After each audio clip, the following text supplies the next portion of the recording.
Ayan, kumusta kayo guys? Ayan. Grabe ang init. Ayan, pawis na pawis tayo. Hindi maintindihan yung init guys, no? Ayan, hindi ka pa makakatulog. Sobrang init talaga, grabe. Ayan, nandito na nga ako sa sahig, umupo.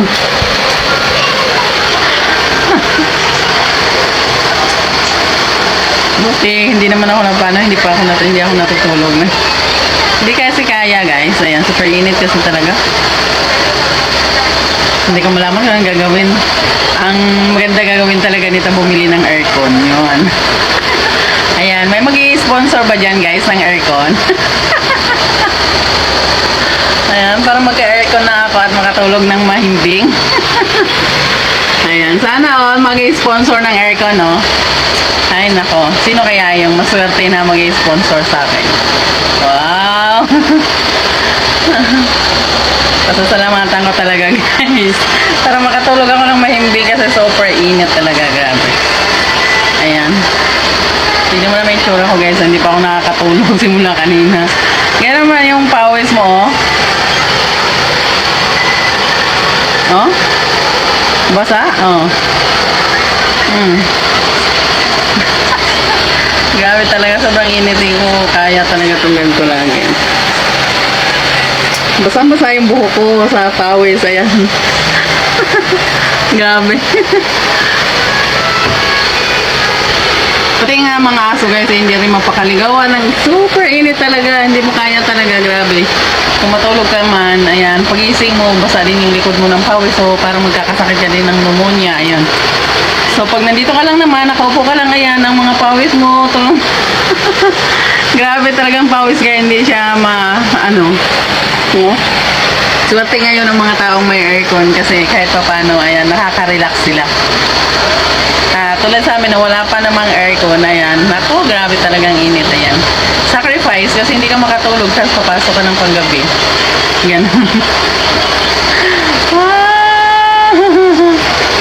Ayan. So, maghahanap tayo ng sponsor ng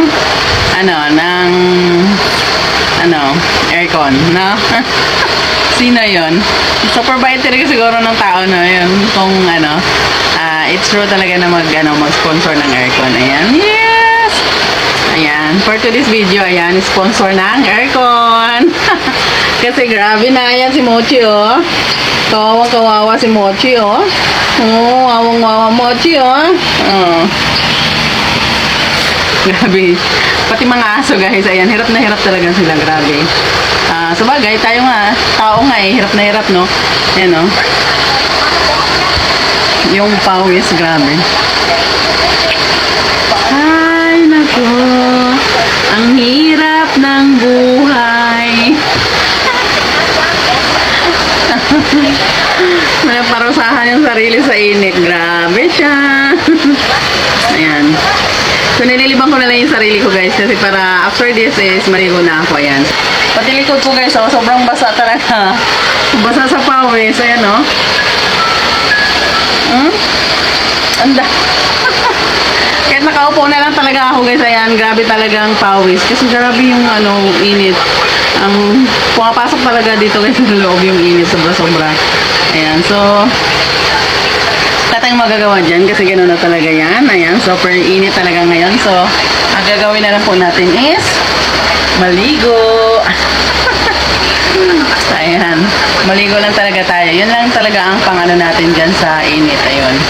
So, sometimes naman, uminom din kayo ng medyo malalamig. Pero wag po kayo magpainit kasi nakakasira po yun ng boses. Ayan.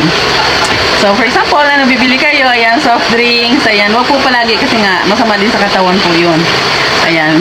For example, sa isang araw, inom kayo ng isang beses. So, for example, 3 p.m., ayan, o kaya 12 p.m., ayan, 12 noon pala. Ayan, pwedeng mag-inom para kahit pa paano maibsan yung init sa katawan. Or, pwede rin siya para walang gastos, ayan, 12 p.m., ayan, maligo ka. After mo maligo, ayan, pahinga ka, maligo ka ulit. Ayan, kasi mas mura ang tubig. Ayan. So, kailangan talaga natin guys, magtago-tago, no? kadalasan nga ngayon guys, yung mga matatanda yan, yung mga medyo may kaya-kaya, yan, nagbababad talaga sila sa aircon.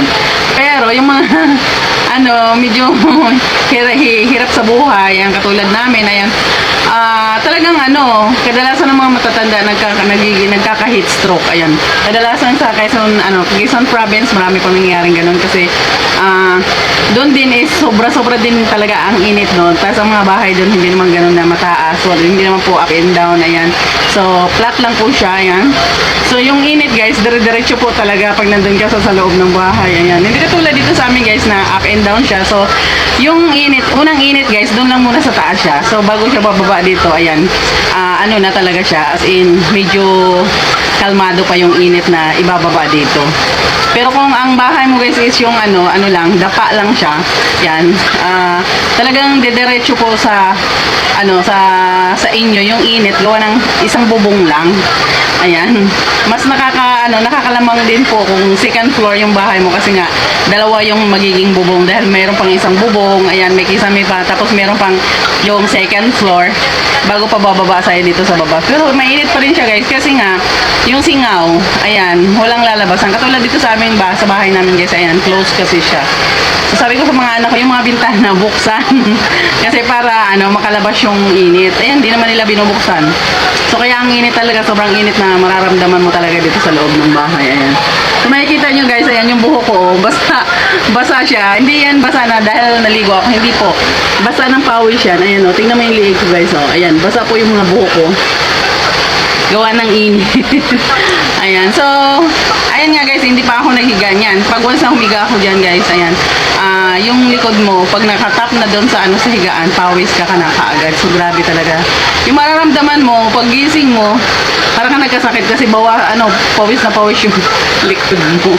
Ayan, so grabe. So ingat-ingat po tayo palagi guys, especially guys sa may mga medyo may mga sakit-sakit na dyan, yung may mga edad-edad na dyan, ayan, huwag po palagi magpainit. Ayan, so pumirme po kayo sa lugar na medyo malamig-lamig kasi mahirap po ma-heat stroke. Ayan. So marami na pong nangyayari yan ngayon kasi super init na talaga dito sa lugar natin. So ingat po tayo palagi. Ayan. So ako din nag-iingat na ako guys kasi because I'm almost 46 na ngayon. So madali na rin akong matamaan ng init. Gawa ng, syempre may edad na rin ako. Ayan. So minsan nagtago-tago na rin ako. Joke lang, ayan. Wala pa naman akong mga sakit guys, wala pa akong nararamdaman, pero syempre ingat-ingat din, ayan. Ingat po kayo lagi guys.